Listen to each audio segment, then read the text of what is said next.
할까? 오늘 구원에 대해서 말씀을 함께 나누려고 합니다. 몇 주에 걸쳐서 우리 죄의 문제를 함께 살펴봤죠. 죄의 문제를 다루다 보면 그 끝에는 항상 뭐와 맞닿냐 하면 구원의 문제와 맞닿습니다. 그래서 과연 내가 구원받았을까? 여전히 죄가 있고 또 나의 연약함이 있는데 과연 하나님은 나에게 구원의 은혜를 주셨을까 하는 그런 의문이 들기도 합니다. 또 어떤 분들은 그래서 나는 구원 받았구나 라고 하는 어떤 구원의 확신을 또 가지는 분들이 계시죠. 그래서 지금 죽어도 하나님 앞에 설 수 있다라는 그런 믿음의 고백을 하기도 합니다. 자, 어떤 분들은 구원에 대해서 희미한 그림을 그리는 반면에 또 어떤 분들은 너무 확신하고 또 담대함으로 또 구원을 이야기하고 있고, 또 어떤 분들은 가봐야 알지 뭐, 그죠? 죽어봐야 알지. 지금 내가 구원 받았다고 한들 증거가 없고 안 받았다고 한들 증거가 없으니까 그냥 가보자.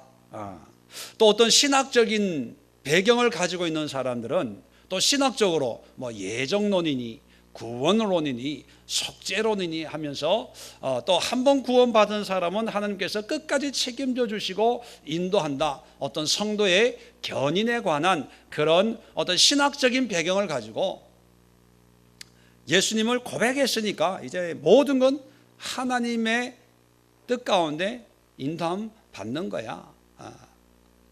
이런저런 구원의 관점을 가지고 신앙생활을 하고, 또 여러 가지 어떤 막막한 구원의 이해가 있기 때문에 또 질문을 많이 하죠. 어떻게 구원을 받은 줄 압니까? 구원의 확신이 뭡니까? 구원의 확신이 있다가 없다가 있다가 하는 것은 구원 받은 겁니까? 안 받은 겁니까? 그런 질문을 하는데, 오늘 그 모든 의문에 완벽한 해답은 아니지만 어느 정도의 해답을 여러분들이 좀 정리를 할 수 있었으면 좋겠습니다. 이 로마서의 의미가 뭐냐면 바로 그런 죄에 대한 사함을 통해서 구원받은 사람들의 어떤 신앙의 모습 그리고 삶의 모습을 이야기하고 있는 책이 로마서이기 때문입니다. 아마 로마에 있는 예수님을 믿는 성도들이 있었는데, 이 로마는 이방 지역이죠. 그래서 이방인들도 있고, 또 이 로마 교회는요, 고린도전서 로마서 2장을 보면 유대인인 너희가, 이런 말이 있어요. 유대인인 너희가. 또 유대인으로서 유익한 것이 뭐냐, 뭐 이런 얘기를 하는 걸 보면 로마 교회는 이방인만 있는 것이 아니고 유대인들만 있었다는 거예요. 자, 그런데 복음을 전하는 사람들 와가지고 예수님이 십자가에 죽으심으로 또 부활 승천하심으로 이 복음이 이방인들에게도 퍼졌다. 그래서 이방인들도 예수를 믿으면 구원을 받는다. 이렇게 복음을 전하고 선교를 하지요. 자, 그런 복음을 듣고 있던 이 유대인들은, 자, 그러면 예수님을 죽인 종족이 우리 유대인인데, 그 예수님을 죽임으로 말미암아 복음이 이방인들에게 넘어갔다면 그러면 우리는 어떻게 되냐, 이런 의문이 생기게 되거든요.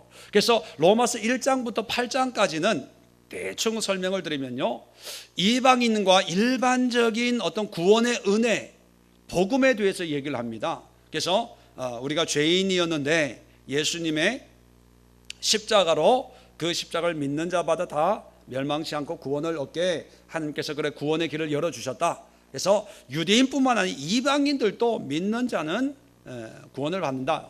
그런 일반적인 이방인들에게 전해진 그런 구원의 원리를 설명하고 있다가, 이제 9장부터 11장까지는 이제 유대인의 구원에 대해서 얘기를 하고 있는 거예요. 유대인의 구원. 자, 그러고 있다가 12장부터 끝까지 16장까지는 뭐냐면 이방인이든 유대인이든 구원받은 사람은 어떻게 살아야 되냐, 삶에 대해서 얘기하는, 그래서 크게 세 부분으로 구성이 되어 있습니다. 그런데 오늘 우리 11장은 뭐냐면 이런 구원에 대한, 이스라엘의 구원을 얘기하면서 이런 하나님의 구원에 대한 하나의 결론 부분입니다. 그래서 교리적인 설명의 마지막 장이 11장이거든요. 그 다음에 12장부터는 실천적인 내용을 담고 있기 때문에 교리적인, 그래서 1장부터 8장까지의 이방인 구원과 9장부터 11장까지의 유대인 구원을 결론을 내리면서 이 구원이라는 것이 어떤 것이냐를 결론적으로 매듭을 지어주는 것이 바로 11장 우리 25절 이하의 내용들입니다. 자, 그래서 오늘 이 말씀을 가지고 구원이란 뭐냐, 어떻게 구원받는 것인가, 이런 구원의 방법에 대해서는 제가 설명을 생략하도록 하겠습니다. 그것은 우리 죄에 대해서 쭉 살펴보면서 예수 그리스도로 말미암아, 믿음으로 말미암아 구원을 받는다. 자, 그런데 이제 구원을 받은 사람, 또 구원에 대해서 우리가 전도를 해야 되는데, 자, 우리 인간 입장에서 이런 구원을 어떻게 바라봐야 될 것이냐. 구원 받았다고 해서 뭐 증을 주는 것도 아니고, 그죠? 물론 구원받은 자의 삶의 모습을 보면 알 수 있지만, 자, 그 삶의 모습이라는 것도 포장할 수 있잖아요. 좋게 꾸밀 수 있지 않습니까? 자, 그래서 일반적으로 구원을 우리가 어떤 관점으로 이해를 하고 받아들여야 되는가, 5가지를 간단하게 말씀을 드리면서 여러분들의 궁금증을, 또 여러분 속에 있는 그런 혼란한 것을 조금이라도 정리할 수 있는 그런 시간이 될 수 있기를 바랍니다. 자, 첫 번째 25절을 보면 형제들아 너희가 스스로 지혜 있다 하면서, 자, 형제들아 하는 것은 로마에 있는 모든 교인들입니다. 이제 결론을 내리는 거예요. 이방인 구원이든 유대인 구원이든 간에, 자, 형제들아 너희가 스스로 지혜 있다 하면서 이 신비를 너희가 모르기를 내가 원치 아니하노니, 자, 이 신비를 너희가 모르기를 내가 원치 아니한다. 자, 이 신부를 반드시 알았으면 좋겠다는 거예요. 그러면 이 신비가 뭡니까? 그 이하에 있습니다. 이 신비는 이방인의 충만한 수가 들어오기까지 이스라엘의 들은 우둔하게 되는 것이라. 그리고 온 이스라엘이 구원을 받으리라. 자, 기록된 바 구약을 인용하고 있고요. 자, 28절에 보면 복음으로 하면 그들이 유대인을 얘기합니다. 너희로 말미암아 원수된 자요, 너희로 말미암아 원수된 자라고 하는 것은 뭐냐면, 쉽게 표현하면 예수님을 죽인 복음과 원수된, 이 기독교인들 예수님을 메시아로 섬기는 사람인데 이 메시아를 죽였으니까 예수님을 믿는 자 입장에서 보면 원수 같은 존재들이죠. 택하심으로 하면 조상들로 말미암아 사랑을 입은 자라. 이 얘기는 뭐냐면, 그러나 구약에 보면 하나님이 많은 이 땅에 종족들이 있지만 유대 민족을 택해 가지고 메시아가 오도록 그렇게 택함 받은 그런 종족이라는 거예요. 자, 그러면 이건 무슨 의미냐면, 이스라엘 유대의 구원을 얘기하는데, 이 구원을요 비록 이스라엘의 구원에 대해서만이 아니라 하나님이 역사하시는, 비록 원수된 자고, 또 보면은 하나님이 또 택한 바가 있는 사람이고, 자, 우리가 볼 때는 멸망받아야 되지만 하나님은 또 구원할 계획을 가지고 있고, 또 우리가 볼 때는 구원받을 자격이 있다고 생각했는데 또 하나님 보면은 또 멸망시키기로 작정하고 있고, 자, 이런 것을 다시 말하면 하나님의 구원의 경륜에 대해서 바울은 뭐라고 표현하냐면 신비다, 그렇게 표현하는 거예요. 자, 그래서 여러분, 구원은요 신비의 영역입니다. 신비라고 하는 말은 미스테리온이라는 단어예요. 미스테리온, 여기에서 만들어진 단어가 미스테리. 미스테리는 뭐예요? 도저히 우리 지식으로는 이해 불가능한 거, 정말 그렇긴 그런데 현실적으로 존재하는데, 그런데 이것을 우리의 지식과 우리의 학문과 우리의 능력으로는 이해 불가능, 설명 불가능한 것을 참 저 사람 미스테리야, 알다가도 모르고 모르다가도 알겠어, 뭐 이런 의미가 이 신비거든요. 그러니까 여러분, 구원은요 신비라는 거예요. 이건 뭐냐, 우리의 영역이 아니라는 거예요.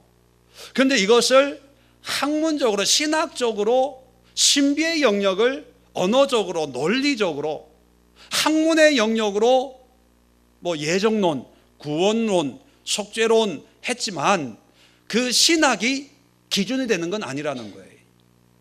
신비의 영역에 있는 것을 학문의 영역으로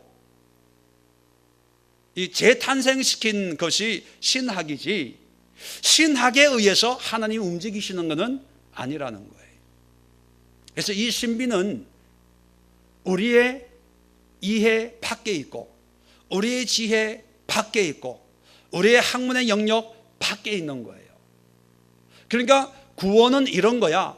그냥 나의 생각, 내가 깨달은 바, 내가 바라보는 관점에서 얘기를 할 수 있지만 그것이 정답이다 이렇게 얘기할 수 없는 거예요. 그래서 구원 가지고 싸우는 건 결말이 안 일어나는 거예요. 목소리 큰 사람이. 한국교회가 예정론에 익숙해 있는 이유가 뭐냐면 이런 신학을 가르치는 장로교가 많기 때문이에요. 근데 미국에 가면 또 달라요. 미국에서의 장로교는 4번째 교단이거든요. 침례교가 커요. 침례교는 예정론을 그 예정론 근처 오지도 못하게 해요. 네. 그러니까 예정론도 있고 또 뭐 소위 말하는 자유의지 있는데 그 말씀을 들어가 보면 성경이 예정하고 예정한 달 부르시고 부른 달 뭐 의롭다 하시고 뭐 에베소에도 있고 로마서에도 있어요. 근데 그 말씀의 관점이 우리 인간의 관점에서 예정을 얘기하는 게 아니고 하나님의 관점에서 얘기를 하는 거예요. 자, 거기에 대해서 이따가도 바울이 로마서에도 예정을 얘기하는데, 자, 이런 예정을 얘기하는 사람이 결국은 뭐라고 얘기하는 게 이따가 말씀드릴 텐데, 먼저 우리가 알아야 될 게 신비라는 거예요. 자, 그런데 이 신비를 우리가 알 필요가 있어요, 없어요? 오늘 성경 본문 보면, 자, 25절 다시 한번 보세요. 이 신비를 너희가 모르기를 내가 원하지 아니하노니, 이 신비를 알아야 된다는 거예요. 자, 그러면 신비를 안다는 것은요, 이 앞뒤가 안 맞아요. 모르기 때문에 신비잖아요. 그런데 알아야 된대요. 자, 여기서 신비라고 하는 것은 하나님의 구원의 경륜이에요. 근데 알아라고 하는 것은 뭘 알아라고 하냐면 이 사람이 구원받았냐 안 받았냐 그걸 알라고 하는 것이 아니라 하나님께서 구원받을 자와 구원 못 받을 자를 구별한다는 것을 깨달아라는 거예요. 그래서 더러는 우둔하게 된 것이라, 우둔하게 됐다, 어리석게 됐다는 거예요. 자, 우둔하게 됐다는 사람은 구원이 있다는 얘기예요, 없다는 얘기예요? 없다는 얘기예요. 자, 더러는 우둔하게도 하셔서 구원을 안 주시기도 하고 또 온 이스라엘 구원을 받으리라. 자, 여기서 이제 문자적으로 논쟁이 되는 게 온 이스라엘. 문자적으로 해석해서 나중에는 예수님 재림 전에 모든 이스라엘 백성이 구원을 받는다, 그렇게 해석하는 분이 있는데 그렇지가 않아요. 저는 이 온, 모든이라는 뜻이거든요. 이 온이라는 뜻은 상대적으로 쓰인 거예요. 25절에 더러는 더러, 조금, 약간 이런 의미거든요. 약간은 우둔하게 됐지만 여기에 상대적으로 하나님이 구원받을 자들이 또 많다. 어떤 수적인 비교를 얘기하려고 하는 게 아니라 논리의 의미를 얘기하려고, 다시 말하면 하나님이 구원을 베푸지 않을 사람도 있고 또 구원을 베풀 사람도 있고, 그러니까 우리 이방인들이 볼 때는 예수님을 죽인 사람들이 유대인이거든요. 그러니까 이 유대인은 싸그리 지옥 가야 돼 라고 하지만 우리가 깨달아야 될 건 뭐냐면 그럼에도 불구하고 하나님은 구원받을 자와 구원받지 못할 자를 구별한다는 것을 알라는 거예요. 그러니까 신비를 우리가 기도해를 깨닫는다, 이건 미혹될 수 있습니다. 신학을 공부해가지고 내가 배운 신학은 미혹될 수 있어요. 그건 학문적으로 참고할 뿐이지 하나님의 경륜은 신비예요. 그런데 우리가 그러면 신비이기 때문에 우리는 뭐 알려고도 하지 말고 이해하려고도 하지 말고 믿습니다. 그러면 되냐? 그게 아니라는 거예요. 알아야 된다는 거예요. 뭘 알아야 되냐면 하나님의 경륜이 있다는 거예요. 다 멸망하는 게 아니고, 다 구원받는 게 아니고, 하나님의 구원의 여정을 통해서, 간섭을 통해서 하나님의 택한 자와 택하지 않는 자가 있기 때문에 우리는 어찌하든지 택한 자의 삶을 살아가야 한다는 것을 반드시 잊지 말고 기억을 해라. 그런 의미죠. 자, 두 번째. 자, 첫 번째는 구원은 신비의 영역이다. 두 번째는요, 29절에 보면 하나님의 은사와 부르심에는, 자, 하나님의 은사와 부르심, 이걸 다른 말로 표현하면 구원이에요. 구원은 선물이죠. 무조건적으로 베풀어 줄 하나님의 선물. 그 선물이라는 단어가 은사라는 단어가 똑같아요. 자, 부르심, 하나님의 택하심이라는 말과 똑같은 거예요. 다시 말하면 하나님의 구원은 후회하심이 없다. 이 후회함이 없다는 것은요, 실수가 없다라는 거예요. 그래서 구원은 신비의 영역이고, 누가 구원 받을지, 누가 버림받을지 우리는 모르지만, 그러나 하나님의 구원은 우리는 모르지만, 우리는 신비의 영역에 속한 거지만, 하나님은 가장 완벽하게 실수 없게 그 구원을 줄 자에게는 구원을 주고, 저주를 줄 자에게는 저주를 준다는 거예요. 그러니까 우리에게는 아리까리 헷갈리기도 하고, 구원 받았을까 안 받았을까, 저 사람은 구원의 사람일까 버림받은 사람일까, 우리는 몰라요. 그래서 또 구원의 관점이나 개념에 대해서는 신학적으로 싸우고, 교회에서 싸우고, 어떤 논쟁에서 싸우지만, 아무리 인간이 이렇다 저렇다 해도 하나님의 구원의 역사는요, 완벽해요. 완벽해. 그 누구도 이의를 제기할 수 없을 정도로. 그러니까 우리는 걱정할 필요가 있다 없다? 없다는 거예요. 없다는 거예요. 자, 로마서 9장을 보면 이런 말씀이 있습니다. 9장 13절. 기록된 바 내가 야곱은 사랑하고 에서는 미워하였다 하심과 같으니라. 우리가 잘 알고 있는 내용이죠. 자, 이걸 보면 사람들은 많은 오해를 합니다. 하나님께서 미리 예정해가지고 에서는 쌍둥이지만 미워하고, 야곱은 성격적으로 문제가 많지만 사랑하기로 작정했다고 얘기합니다. 그런데 그 작정, 예정은요, 우리가 생각하는 그런 프로그램을 하나님이 미리 만들어 놓은 그런 예정의 의미가 아니에요. 이것은요, 신비의 영역이에요. 목사님, 왜 하나님은 에서를 미워하고 야곱을 사랑했어요? 그건 뭐냐면 인간적 어떤 말도 인간의 언어로 표현되는 순간 인간의 관점에서 얘기할 수밖에 없는 거죠. 신비인데 보세요. 자, 14절. 그런즉, 중요한 건 뭐냐면 이거예요. 그런즉 우리가 무슨 말을 하리요? 하나님께 불의가 있느냐? 그럴 수 없느니라.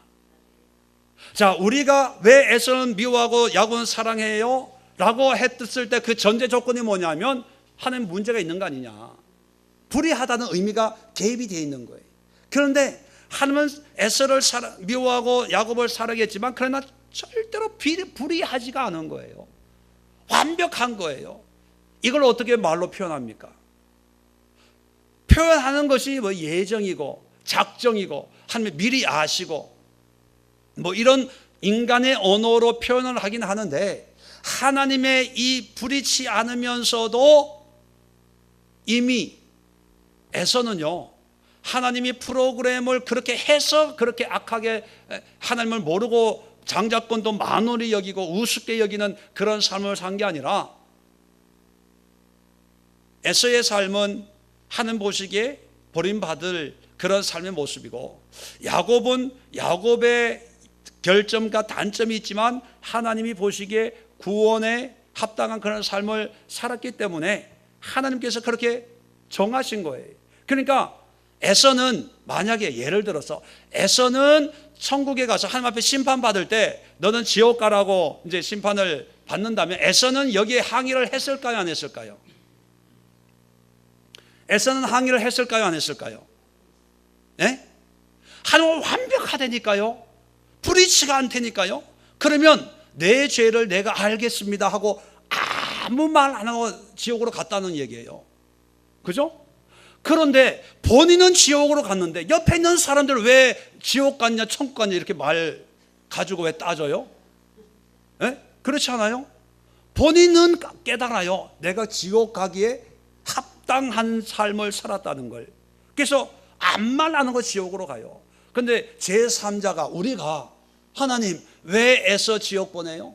왜 야곱을 천국 보내요? 문제 있잖아요. 예정하신 거예요? 하나님 정하신 거예요? 만약에 정했다면 이건 너무 억울하잖아요. 본인은 가만히 있어. 그런데 천지도 모르는 옆에 있는 사람이 그 결과만 보고 지옥 가고 하나님이 미워하고 사랑하고 그 결과만 보고 하나님 너무한 거 아닙니까? 이런 걸 보면 하나님은 예정이야. 하나님 작정하셔서 이렇게 얘기한다는 거예요. 말이 돼요, 안 돼요? 안 되는 거예요. 그런데 우리는 그 현상을 모르니까 목소리 큰 사람이 이기고, 여러분, 하나님의 구원은 완벽해요.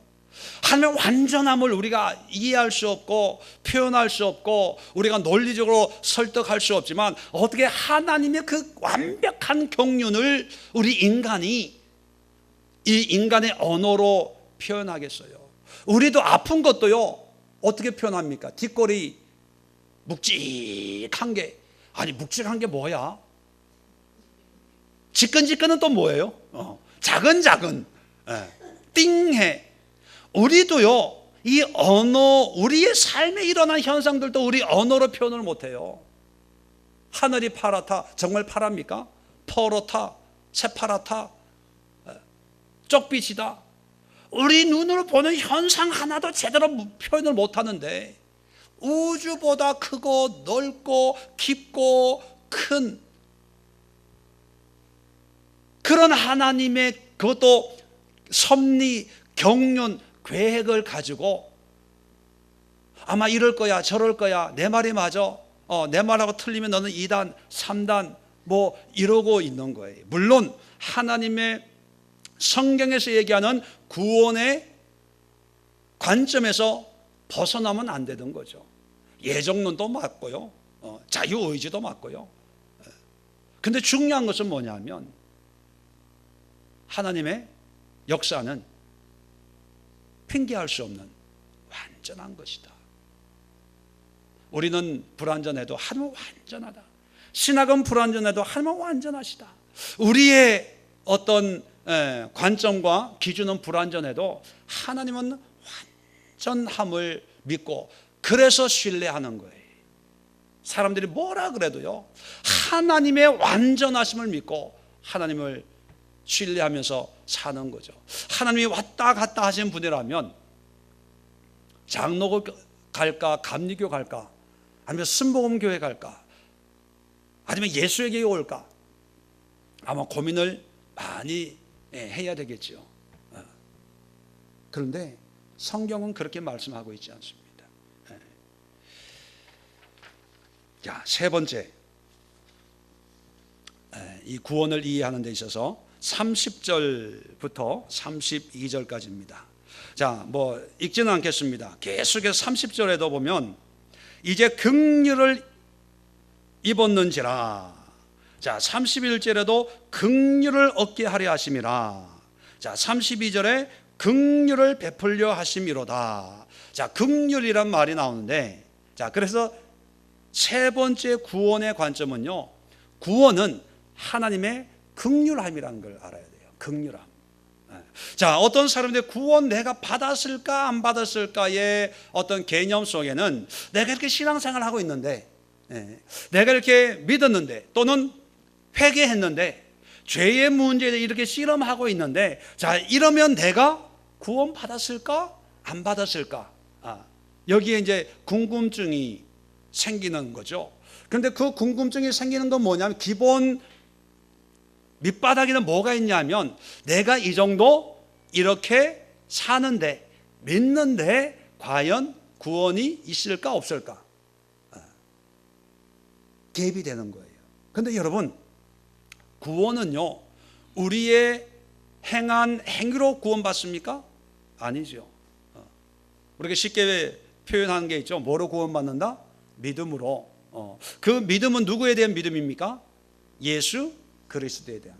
자, 그러면 예수 그리스도를 믿는다는 그 이유가 뭐예요? 예수 그리스도를 믿음으로 말미암아 구원을 하나님이 베풀어 준다는 그 근거가 뭐예요? 예수님이 우리의 죄를 사해 주셨기 때문에. 구원의 전제 조건은 죄의 문제가 해결돼야 구원이 있는 거거든요. 그런데 예수님이 우리의 죄를 사해 주셨다는 거예요. 이게 뭐냐면 긍휼입니다. 긍휼. 긍휼의 어떤 정의는 자격이 없는 자에게 베푸시는 하나님의 호의와 사랑이에요. 자, 구원받을 자격이 없어요. 그런데 예수님이 이 땅에 오셔서 십자가에 달려 돌아가심으로 말미암아 믿기만 하면 구원을 준다는 거예요. 이게 하나님이 우리에게 베푸신 긍휼이라는 거예요. 그러니까 구원의 근거는 신학이고 장로교고 감리교고 순복음이고 어떤 이론이고 사상이고 에서를 미워했고 야곱을 사랑했듯이 하나님이 나를 사랑했고 그 어떤 근거에 의해서 구원을 보장받는 게 아니고 구원의 보장은요 절대적으로 하나님의 긍휼하심이에요. 자, 어떤 사람들은요 지금 내 기도 영접 예수님 영접 기도를 따라하면 지금 구원을 받는데 천만의 만만의 말씀이에요. 영접 기도 따라했다고 구원이 임하는 게 아니고요, 믿습니까? 아멘 했다고 구원 받는 게 아니에요. 뭐냐면 구원은요 긍휼이거든요. 하나님의 그 긍휼하심을 이해하고 긍휼하심을 믿고 긍휼하심의 삶을 살 때 구원이 임하는 거예요. 제가 언젠가 말씀드렸지만 믿음의 정의가 뭐냐, 여러 가지가 있지만 믿음이란 공감하는 거다. 그런 얘기 들어보셨어요? 공감. 하나님의 마음과 내 마음이 하나가 되는 거예요. 자, 긍휼함, 불쌍히 여기는 마음이에요. 하나님이신 예수님이 이 땅에 오신 거예요. 그게 십자가 지신 거죠. 그래서 십자가를 볼 때마다 하나님이 나를 긍휼히 여기고 불쌍히 여기고 안타깝게 여기고. 왜 불쌍히 여깁니까? 자격이 없기 때문에, 구원받을 우리에게 능력이 없기 때문에. 율법을 줘 봤더니만 죄만 더 열심히 더 짓고 별만 더 다는 거예요. 이렇게 전과자만 더 되는 거죠. 그러니까 불쌍히 여겨서 예수님이 십자가의 은혜를 베풀어 주셨거든요. 그러니까 믿음은 뭐냐면 내가 뭔가 알고 깨닫고 뭐 이게 아니에요. 성경을 더 많이 배우고 뭔가 더 많은 지식을 가지고 있는 것이 아니고요, 믿음은요 하나님의 마음에 공감하는 거예요. 하나님이 나를 불쌍히 여기는구나. 하나님이 나를 기뻐 여기는구나. 하나님이 나를 만족하게 여기는구나. 이걸 깨닫는 것이 이게 믿음이거든요. 근데 사람들은 긍휼함의 구원을 생각하지 않고 내가 했다는 거예요. 뭐냐면 행위 구원을 자꾸 얘기해요. 교회 봉사 열심히 하면, 교회 주일 예배 빠지지 않고 열심히 교회 다니면, 직분을 가지고 있으면, 뭐 목사님 말씀에 어김없이 순종하면 뭐 오른팔 왼팔 뭐 이러고 상급이 많을 거야. 다 헛소리야, 헛소리. 구원은 긍휼인데, 자, 로마서 9장 15절 16절 보면 모세에게 이르시되 내가 긍휼히 여길 자를 긍휼히 여기고 불쌍히 여길 자를 불쌍히 여기라 하셨으니, 그런즉 16절입니다. 9장 16절, 그런즉 원하는 자로 말미암도 아니요, 원한다고 되는 게 아니라는 거예요. 다른 박질 하는 자로 말미암도 아니요. 다른 박질이라는 것은요, 구원을 얻으려고 열심히 애쓰는 것, 노력, 행위로 되는 것도 아니라 오직 긍휼히 여기시는 하나님으로 말미암음이니라. 그래서요, 구원은 긍휼함이에요. 그래서 내가 구원 받았을까 안 받았을까 이런 생각이 문득 들 때 이런 생각의 뿌리가 이 정도 했으니까 내가 구원이 있지 않을까? 또는 내가 이렇게 하지 못하니까 나에게 구원이 없어지는 게 아닐까? 이런 생각이 들면 그건 다 미혹입니다. 예수의 이름으로 몰아내고 내가 구원받았을까라고 하는 의문이 들 때, 그때 우리가 기도해야 될 게 뭐냐면, 주여 나에게 하나님의 긍휼히 여김을 허락하셔서 주님이 주신 이 구원의 은혜가 빼앗기지 않도록 하옵소서. 나의 구원은 나의 행위나 나의 선행으로 말미암는 게 아니고 전적인 하나님의 긍휼함입니다. 주여 나를 긍휼히 여기시옵소서. 그게 구원을 다시 붙잡는, 구원의 은혜 속에 거하는 방법입니다. 자, 에베소서 2장 8절로 9절에도 보면 너희가 그 은혜를 인하여 믿음으로 말미암아 구원을 얻었나니 이것이 너에게서 난 것이 아니요 하나님의 선물이라. 행위에서 난 것이 아니니 이는 누구든지 자랑치 못하게 함이니라. 자, 구원은 자랑할 수 있어요, 없어요? 없어요. 그런데 어떤 사람은요, 예정을 믿고 예정됐대.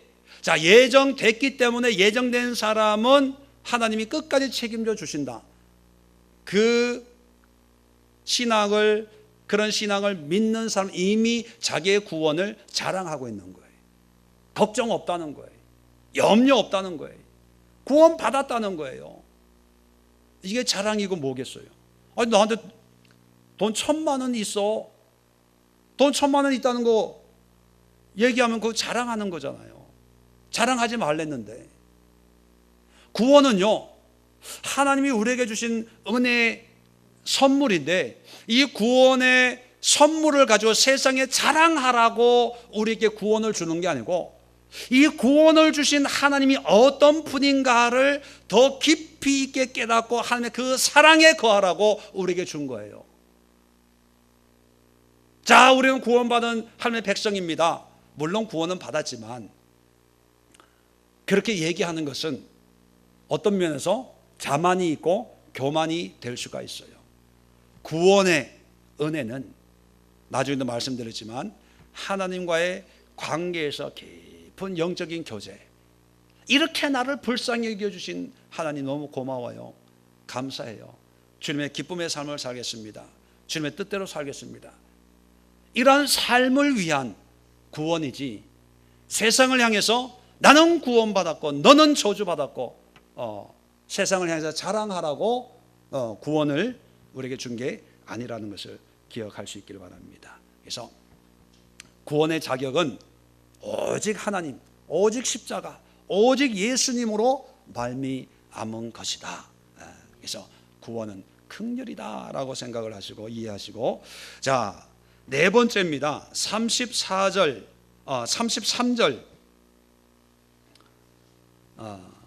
부터 35절까지. 자, 깊도다 하나님의 지혜와 지식의 풍성하며 그의 판단은 헤아리지 못할 것이며 그의 길은 찾지 못할 것이로다. 누가 주의 마음을 알았느냐? 누가 그의 모사가 되었느냐? 누가 주께 먼저 드려서 갚으심을 받겠느냐? 자, 이게 결론이에요. 지금까지 1장부터 11장까지 어떤 구원에 대해서, 이방인의 구원, 유대인의 구원에 대해서 쭉 얘기했거든요. 자, 그 결론이 뭐냐면 깊도다 하나님의 지혜와 지식의 풍성하며. 자, 깊다는 것은요, 우리가 그 깊이를 안다 모른다는 거예요. 그 풍성함을 측량할 수 없다는 거예요. 그의 판단은 하나님의 판단이에요.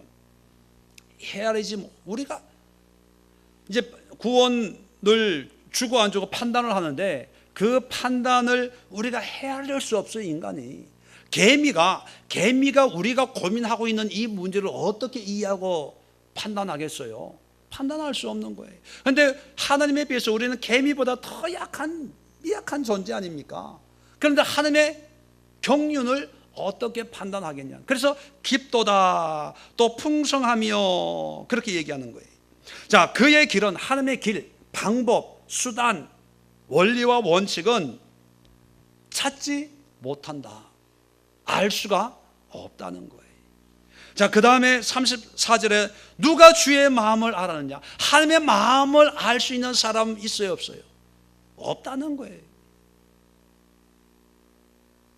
그 누구도 하나님의 깊은 마음을 알 수가 없고, 또 누가 그의 모사가 돼요. 모사라고 하는 것은 이제 전략가예요. 하나님 이럴 때는 이렇게 하는 게 좋지 않을까요? 좋은 자, 뭐 이런 의미를 가지고 있죠. 근데 누가 감히 하나님 앞에 권면이나 충고나 조언을 할 수 있는 그런 사람이 누가 있겠냐는 거. 없다는 거예요. 없다. 인간으로서는. 자, 35절은 누가 주께 먼저 드려서 갚으심을 받겠느냐.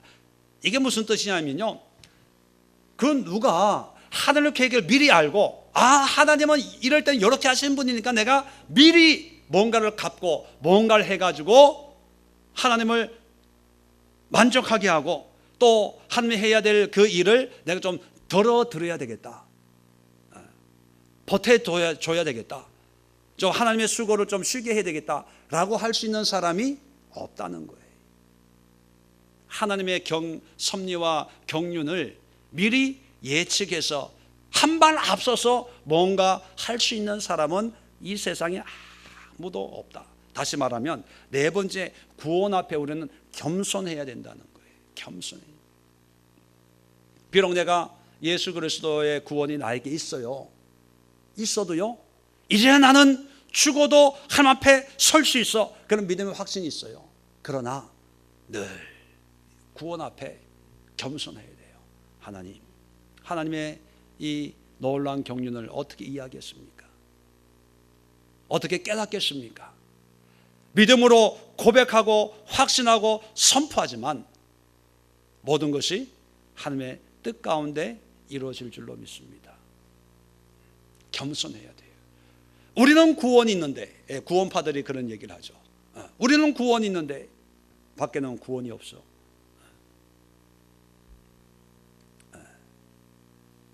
구원의 확신은 필요합니다.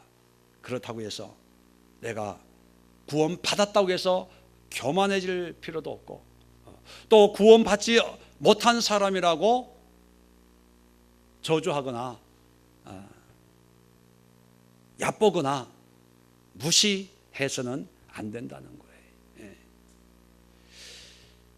바울이 지금까지 구원의 여정을 쭉 설명을 했죠. 정말 신학적으로 체계적으로 했지만, 그래서 이 바울의 로마서를 가지고 신학을 이야기하고 학문을 이야기합니다. 그런데 이 33절로 35절의 말씀을 많이들 잊어버리는 경우가 많아요. 그러한 신학의 어떤 집대성을 하고 있는 것처럼 이야기를 하지만, 그 결론은요, 그럼에도 이렇게 얘기하지만 하나님의 경륜을 측량할 수 없습니다. 나는 아는 게 없습니다. 부족합니다. 그저 하나님이 나에게 성령으로 주신 은혜의 분량만큼 얘기할 뿐이지, 그 누가 하나님의 모사가 되고 그 누가 하나님 한 발 앞에서 하나님을 위해서 뭔가 할 수 있는 사람이 누굽니까? 이게 결론인데, 사람들은 이걸 빼고 바울이 이렇게 얘기했어, 바울이 이렇게 주장한 거야, 그러면서 거기에서 어떤 신학을 만들고 교단과 교파를 만들고 내 주장에 동의하지 않으면 다 문제라고 여기는 그런 신앙을 만들어가고 있다는 것입니다. 여러분, 구원은요, 오히려 우리를 더 구원 앞에 겸손하게 만드는 거예요. 겸손하게. 자, 마지막으로 36절입니다.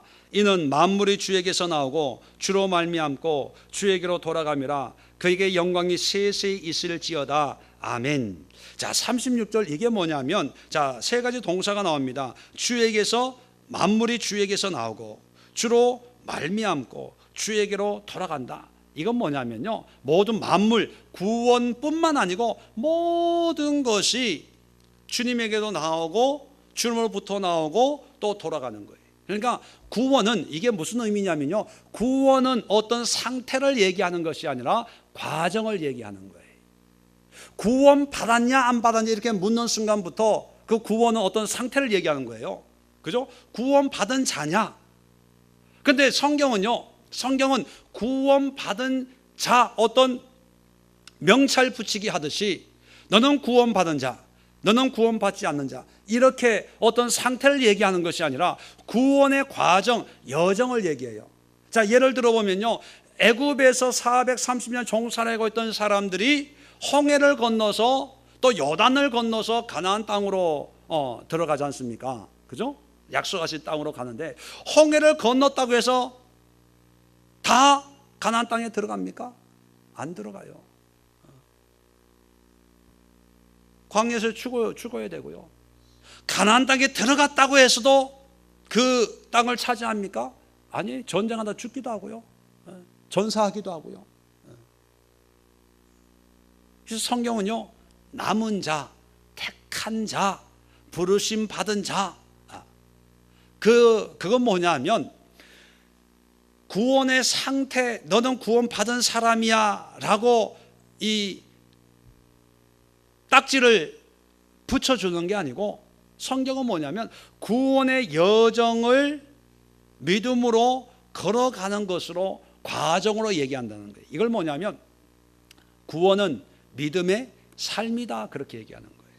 그래서 36절 얘기하고 있는 만물이 주에게서 나오고 주로 말미암고 주에 돌아감이라, 이 뭐 순환되는 것처럼 끊임없이 하나님으로부터 우리에게 오고 우리로부터 하나님 앞에 돌아가고, 이것이 하나님의 영광이 세세에 있게 되는, 이것이 어떤 상태를 얘기하는 것이 아니라 끊임없이 현재 진행형으로 이루어지는 과정이라는 거예요.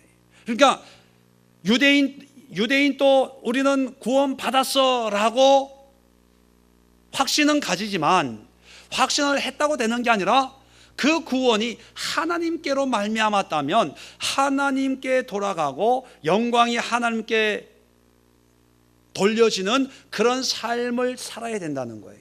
자, 그래서 하나님과의 이제 밀접한 관계, 이방인이든 유대인이든 지금 구원의 확신이 있든 아니면 오래전에 구원의 확신이 있든 간에, 구원받았다는 확신이 있든 없든 간에 이제 구원의 은혜를 깨달았다면 이제 모든 우리 삶의 모든 환경과 삶과 만물은 하나님과의 관계에서 이루어져야 된다는 거예요. 자, 그래서 12장 1절에 그러므로가 나오는, 그러므로. 원래 원본에는요, 장절이 없어요. 원본에는 붙어 있는 거예요. 그러니까 모든 만물이 주께로 돌아감이라, 그에게 영광이 세세 있을지어다. 아멘. 그러므로 형제들아, 내가 하나님의 모든 자비하심으로 너희를 권하노니 너희 몸을 하나님이 기뻐하신 거룩한 산제물로 드리라. 이는 너희가 드릴 영적 예배니라. 자, 이것은요 그냥 영적 예배에 대한 얘기가 아니라 구원받은 자, 구원의 삶을 사는 사람의 삶을 얘기하는 거예요. 그럼 구원이란 뭡니까? 영적 예배의 삶이에요. 삶. 그런데 이걸 오해해가지고요, 나는 구원받았대, 예정됐기 때문에 예배 안 드려도 된대요. 그렇게 열심히 주님 앞에 기도 안 해도 된대요. 구원의 확신이 있다는 거예요. 여러분, 구원의 확신이 있는 건 좋아요. 그런데 성경은 구원의 확신을 요구하는 게 아니고, 성경 어디에도 구원의 확신을 얘기하는 게 아니잖아요. 삶을 얘기하죠. 여호수아가 죽기 전에 이스라엘 백성들을 모아놓고 선택해라. 나와 내 집은 여호와만 섬기겠노라. 그건 뭐예요? 순간의 선택이 영혼을 좌우한다는 얘기입니까? 아니죠. 이 땅에서 분할받은 이 땅에서 하나님만 섬기는 삶을 살겠다는 거 아닙니까? 오늘 12장 1절도 보면 그러므로, 결과가 뭐냐면 구원의 확신으로 끝나는 것이 아니고, 하나님의 예정하심으로 끝나는 것이 아니고, 하나님의 작정하심으로 끝나는 것이 아니고, 하나님의 택하심으로 끝나는 것이 아니라 우리의 삶을 주님 앞에 드려서 하나님의 기쁨의 영적 예배의 삶이 되어야 된다는 거예요. 그러면 구원이란 뭐냐? 구원의 확신의 영역에 있는 것이 아니에요. 우리가 이 훈련만 받아가지고 그냥 구원의 확신만 있으면 된대. 나도 그랬으면 좋겠어요. 확신 있는데 내가 굳이 뭐 목회해요? 뭐 성경 공부해요? 그리고 이 초대교회 이 서신서도 구원의 확신만 있으면 뭐 서신서가 필요해요? 싸우든 말든 예수님만 고백하고 확신만 잃지 말아라 이러면 뭐 문제 없어요. 근데 서신서를 보면 가르치거든요. 깨닫게 하려고 하고요, 권면하려고 하고요, 막 애가 타가지고 눈물로 편지를 쓰기도 하고요. 왜 그래요? 하나님 다 예정되어 있는데. 어떤 사람들은요, 또 어떤 교단은요, 하나님의 예정이기 때문에 굳이 선교하고 전도할 필요가 없다는 거예요. 오히려 우리가 선교와 전도하면 하나님의 경륜을 거슬리는 일을 할 수가 있으니까 우리는 기도할 뿐이고 하나님의 뜻 가운데 되어지도록 하면 되지 뭐 그렇게 난리를 치냐. 선교사에 보면 이런 신학의 흐름이 있었습니다.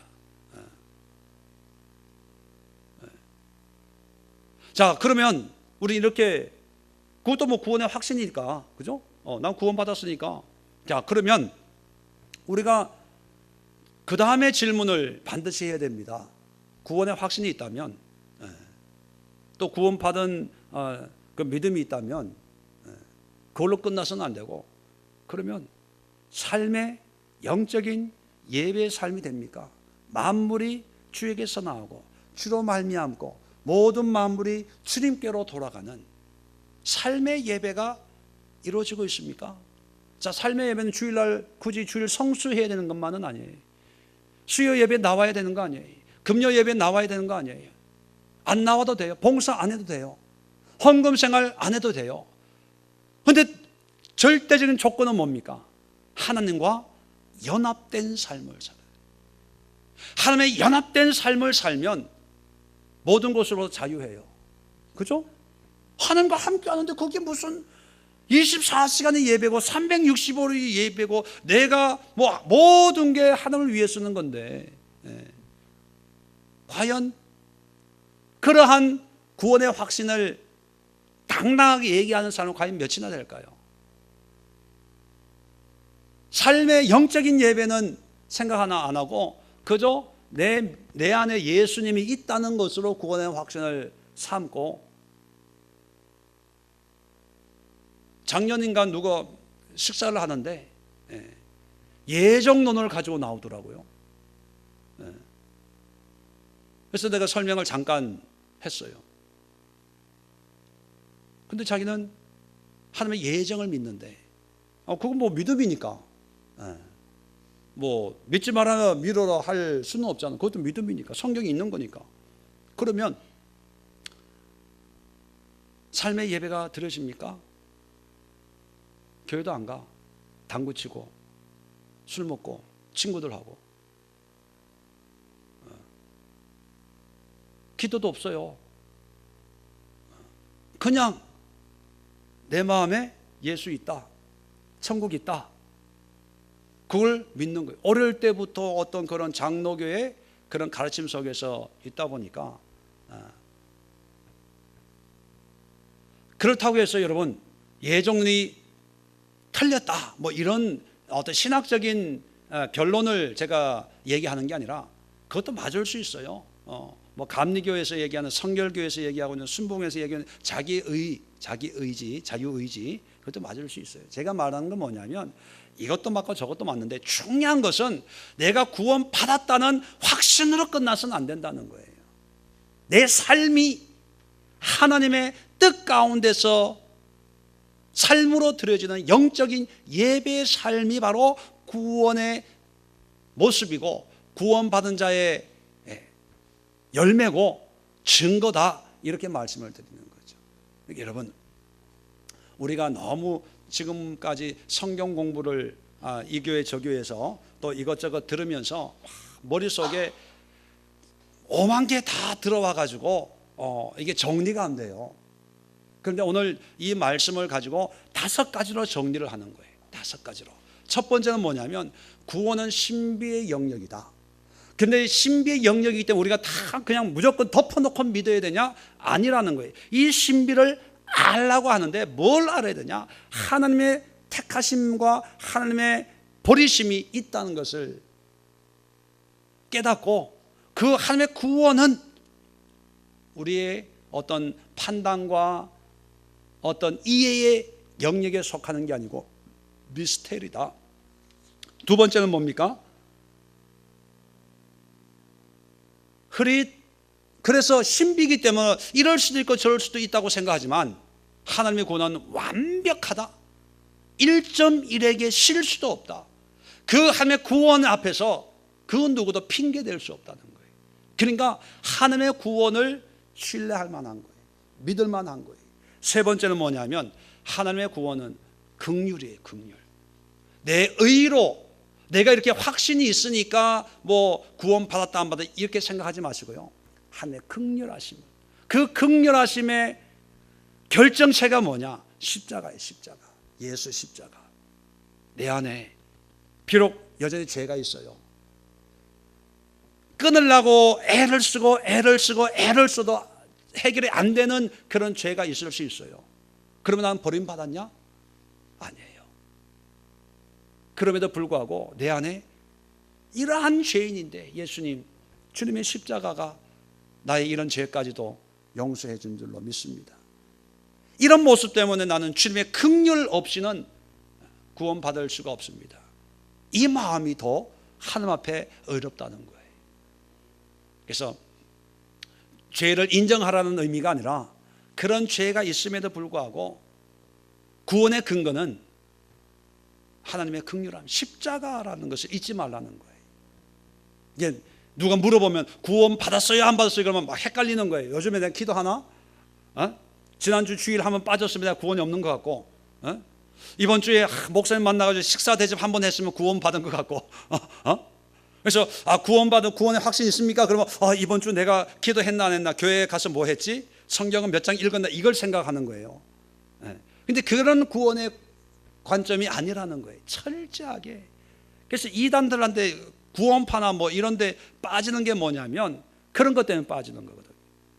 그런 사람들 물어보면요, 내 안에 예수 있다, 하나님의 십자가의 긍휼하심이 있는데 썩 꺼져라 존말할 때 얻다 대고 뭐. 자, 네 번째는요, 자, 그래서 우리는 구원 앞에 자랑할 게 없어요. 겸손해야 돼요. 겸손해야 돼요.